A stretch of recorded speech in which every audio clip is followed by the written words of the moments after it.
শেষ দিন আহারা, চলছে মশান নাচ। জেলে, সাঁওতাল, রাজবংশী এরাই মূলত এ নাচ করে।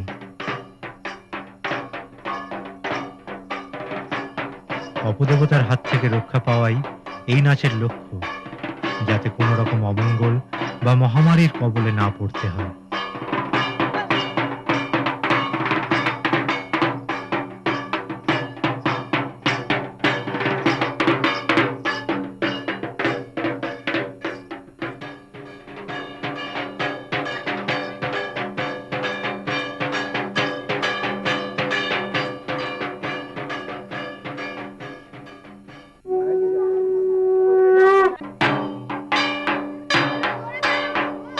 এই সময় শিব কেন্দ্রিক আরো কিছু উৎসব হয় বিভিন্ন জায়গায়, গাজন, চড়ক, শাহী গান।